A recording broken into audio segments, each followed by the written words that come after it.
মাহফুজা মুক্তি জানতে চেয়েছেন জাকাতের টাকা দিয়ে বই কিনে দেওয়া যাবে। আলম সরকার জানতে চেয়েছেন আমার ঋণ অনেক বেশি, যতটুকু সম্ভব দেওয়ার চেষ্টা করছি এবং দিচ্ছি, আল্লাহ না করুন এখন যদি আমার মৃত্যু হয় তাহলে আমি কি করব?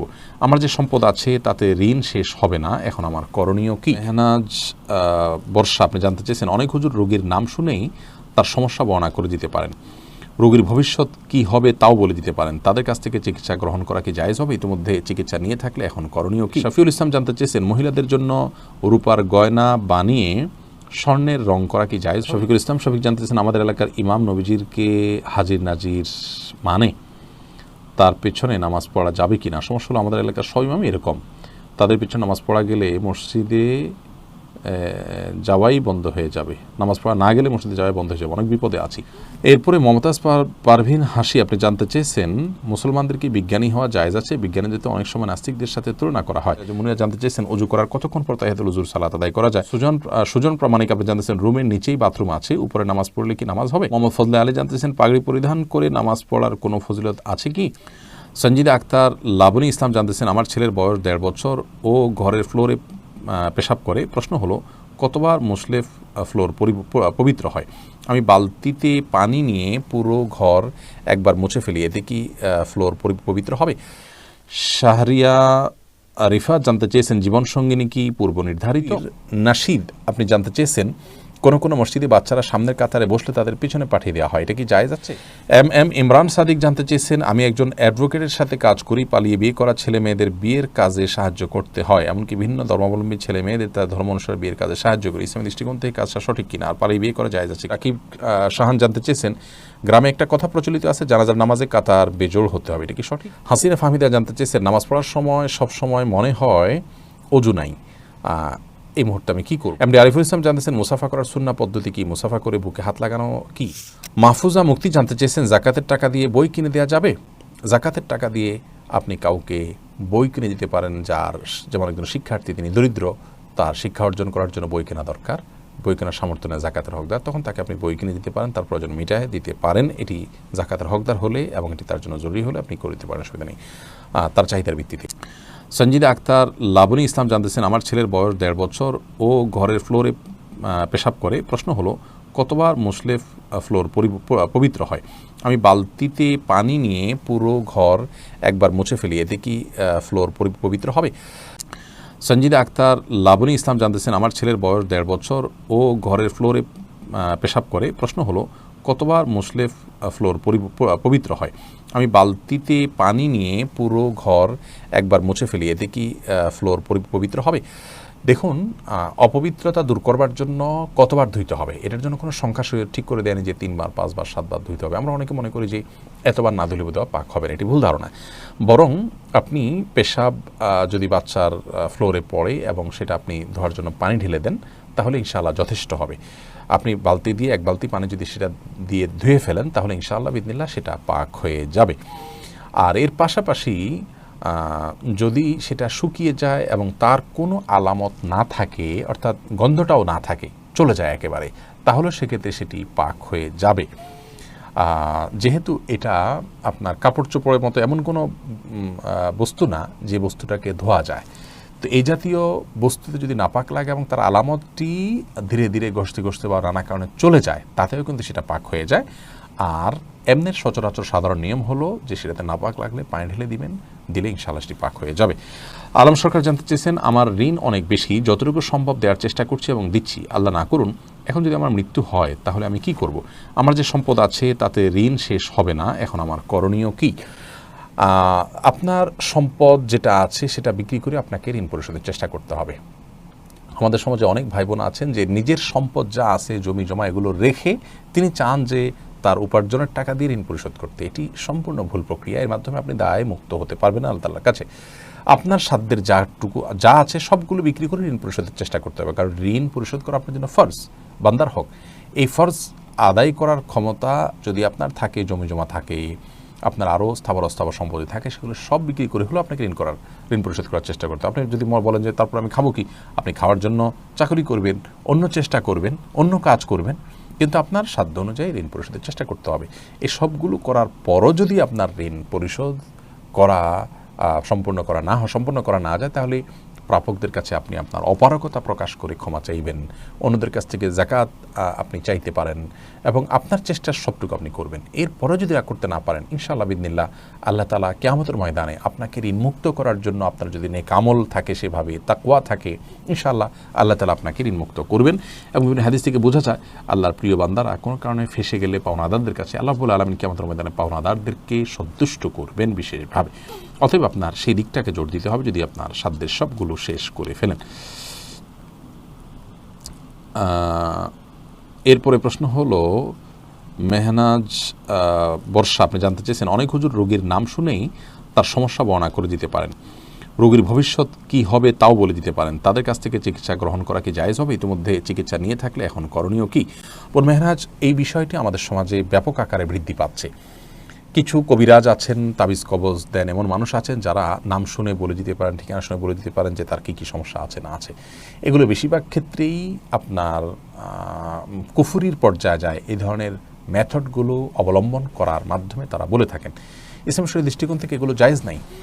যদি একজন মানুষ কোরআন এবং হাদিসের আলোকে আপনাকে ট্রিটমেন্ট দিয়ে থাকেন, তাহলে তিনি এইভাবে আপনাকে সমাধান দিতে পারবেন না। তিনি হয়তো সিমটম শুনে, বিবরণ শুনে আপনাকে একটা ধারণা দিবেন যে হ্যাঁ এইরকম সমস্যা হওয়ার কথা।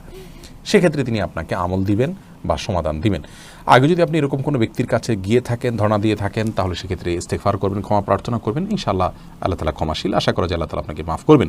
শফিউল ইসলাম জানতে চেয়েছেন মহিলাদের জন্য রূপার গয়না বানিয়ে স্বর্ণের রং করা কি জায়েজ হবে? দয়া করে জানাবেন। জি, জায়েজ হবে। এতে আপাত দৃষ্টিতে মনে হচ্ছে যে আমি মানুষকে ধোঁকা দিচ্ছি। এখানে আপনি কারোর হক নষ্ট করছেন না এবং এই বিষয়টি আপনার খুব স্বাভাবিক একটি বিষয়। আপনি তো কারোর কাছে বিক্রিও করতে চাচ্ছেন না এবং কাউকে এটা দিয়ে ক্ষতিগ্রস্ত করতে চাচ্ছেন না। এটি আপনার জন্য জায়েজ আছে বা শরীয়তের কোনো আদেশ বা নিষেধ এখানে লঙ্ঘন হচ্ছে না ইনশাআল্লাহ বিদিনিল্লাহ। শফিকুল ইসলাম জানতেছেন আমাদের এলাকার ইমাম নবীজিরকে হাজির নাজির মানে তার পেছনে নামাজ পড়া যাবে কি না? সমস্যা হলো আমাদের এলাকার সব ইমামই এরকম। তাদের পেছনে নামাজ পড়া গেলে মসজিদে যাওয়াই বন্ধ হয়ে যাবে, নামাজ পড়া না গেলে মসজিদে যাওয়াই বন্ধ হয়ে যাবে, অনেক বিপদে আছি। দেখুন, নবী করিম সাল্লাল্লাহু আলাইহি সাল্লাম জীবিত, তিনি সব জায়গায় চলে আসেন, আমাদের সব কিছু দেখেন, কন্ট্রোল করেন। আল্লাহ তাআলার যে সিফাত আছে, আল্লাহ তিনি আমাদেরকে সবসময় নিয়ন্ত্রণ করেন, সব জায়গায় উপস্থিত হয়ে যান। আল্লাহর যে গুণাবলীগুলো স্পষ্টত উল্লেখ আছে, সিফাতগুলো আছে, সেগুলো যদি নবী সাল্লাল্লাহু আলাইহি ওয়াসাল্লামের জন্য সাবিত করা হয় এবং আল্লাহর পর্যায়ে তাকে স্থাপন করা হয়, তাহলে সে কিন্তু শিরকে আকবর। শিরকে আকবরে লিপ্ত হলে কোনো ইমাম তার পেছনে নামাজ পড়া জায়েজ নেই। যদি আশপাশে এরকম কোনো মসজিদই না পাওয়া যায় যে মসজিদে শিরকে আকবরে লিপ্ত ইমাম ছাড়া কোনো ইমাম আছেন, এরকম যদি কোনো মসজিদ না পাওয়া যায়, তাহলে সেক্ষেত্রে নিজেরা কয়েকজন মিলে জামাতের অ্যারেঞ্জ করবে এবং সেখানে ভালো মসজিদের বা জামাতের ব্যবস্থা তারা করবেন, তারপরে কোনো বিষয়ে নামাজ পড়বেন না। এরপরে মমতাজ পারভিন হাসি, আপনি জানতে চেয়েছেন মুসলমানদের কি বিজ্ঞানী হওয়া জায়েজ আছে? বিজ্ঞানী যেহেতু অনেক সময় নাস্তিকদের সাথে তুলনা করা হয়, এটা অনেক হাইপোথেটিক্যাল প্রশ্ন বোন। আমরা এটা নিয়ে দীর্ঘ আলোচনা করা দরকার। এই সংক্ষিপ্ত পরিসর উত্তর দেওয়া কঠিন। মানুষের কল্যাণার্থে কোনো কিছু আবিষ্কার করা, বিজ্ঞান বলতে যদি আমরা শুধু এটুকু বুঝি, তাহলে সেটি জায়েজ আছে, কোনো অসুবিধা নেই। কিন্তু বিজ্ঞান এবং বিজ্ঞান চর্চা এবং বিজ্ঞানী হয়ে ওঠা, এটা নিয়ে অনেক ডিটেইল আলোচনা আছে। সেই দিকে আমরা এই সংক্ষিপ্ত পরিসরে যাচ্ছি না, সেটা ইনশাআল্লাহ পরবর্তীতে আমরা কোনো দীর্ঘ আলোচনায় কথা বলবো ইনশাআল্লাহ। সিরাজুল মুনিরা জানতে চেয়েছেন ওযু করার কতক্ষণ পর তাহিয়াতুল ওযুর সালাত আদায় করা যায়? ওযু করার পর অন্য কোনো কাজ মাঝে করার আগে আগে তাহিয়াতুল ওযুর সালাত আপনি পড়ে ফেলবেন। সুজন প্রামাণিক, আপনি জানতেছেন রুমের নিচেই বাথরুম আছে, উপরে নামাজ পড়লে কি নামাজ হবে? জি, রুমের নিচে বাথরুম থাকলে উপরে নামাজ পড়লে নামাজ হবে। সেপটিক ট্যাঙ্কের উপরে সালাত আদায় করলে সালাত হবে কিনা, এরকম একটা ভিডিও আমাদের আছে, সেখানে বিস্তারিত বলা আছে, দেখে নেবেন। মোহাম্মদ ফজলে আলী জানতেছেন পাগড়ি পরিধান করে নামাজ পড়ার কোনো ফজিলত আছে কি? পাগড়ি পরিধান করে সালাত আদায় করলে 70 গুণ সওয়াব, এরকম একটা হাদিসের কথা পাওয়া যায়, কিন্তু হাদিস আমি যতটুকু জানি বিশুদ্ধতার মানদণ্ডে উত্তীর্ণ নয়। শাহরিয়া রিফাত জানতে চেয়েছেন জীবনসঙ্গিনী কি পূর্ব নির্ধারিত? আল্লাহ রাব্বুল আলামিন সব কিছুই আমাদের জন্য নির্ধারণ করে রেখেছেন, অতএব এই বিষয়টিও পূর্ব থেকে নির্ধারিত আছে। আমরা আমাদের জায়গা থেকে চেষ্টা করব, আল্লাহ তাআলার কাছে দোয়া করব উত্তম জীবনসঙ্গী বা সঙ্গিনী পাওয়ার জন্য, সেটি ভিন্ন বিষয়। ফারহান তাজউইর, তাছাড়া কিছু কিছু তাকদীরের কিছু কিছু অংশ বা কিছু বিষয় আল্লাহ রাব্বুল আলামিন পরিবর্তন করার অপশন রেখেছেন, যেটাকে তাকদীরে গায়রে মুবরাম বলা হয়। ফারহানা তাজউইর নাশিদ, আপনি জানতে চেয়েছেন কোনো কোনো মসজিদে বাচ্চারা সামনের কাতারে বসলে তাদের পিছনে পাঠিয়ে দেওয়া হয়, এটা কি জায়েজ আছে? সাধারণ এবং স্বাভাবিক অবস্থায় যাদের বয়স কম তারা পিছনে থাকবেন, অর্থাৎ যারা ছোট বাচ্চা তারা। কিন্তু এর মাধ্যমে যদি দুষ্টমির পরিমাণ তারা আরও বেড়ে যায়, তারা একত্র হয়ে সবাই দুষ্টমি করবে, যেটা আমরা দেখতে পাচ্ছি আজকাল অনেক মসজিদে হয়ে থাকে, তাহলে সেক্ষেত্রে তাদেরকে পেছনে পাঠানো উচিত নয়, বরং বড়দের পাশাপাশি তাদেরকে রাখা উচিত। ইমরান সাদিক জানতে চেয়েছেন, আমি একজন অ্যাডভোকেটের সাথে কাজ করি, পালিয়ে বিয়ে করা ছেলে মেয়েদের বিয়ের কাজে সাহায্য করতে হয়, এমনকি ভিন্ন ধর্মাবলম্বী ছেলে মেয়েদের তার ধর্ম অনুসারে বিয়ের কাজে সাহায্য করি, ইসলামী দৃষ্টিকোণ থেকে কাজটা সঠিক কিনা, আর পালিয়ে বিয়ে করা জায়েজ আছে কিনা? ইমরান সাদিক জানতে চেয়েছেন, আমি একজন অ্যাডভোকেটের সাথে কাজ করি, পালিয়ে বিয়ে করা ছেলে মেয়েদের বিয়ের কাজে সাহায্য করতে হয়, এমনকি ভিন্ন ধর্মাবলম্বী ছেলে মেয়েদের তার ধর্ম অনুসারে বিয়ের কাজে সাহায্য করি, ইসলামী দৃষ্টিকোণ থেকে কাজটা সঠিক কিনা, আর পালিয়ে বিয়ে করা জায়েজ আছে কিনা?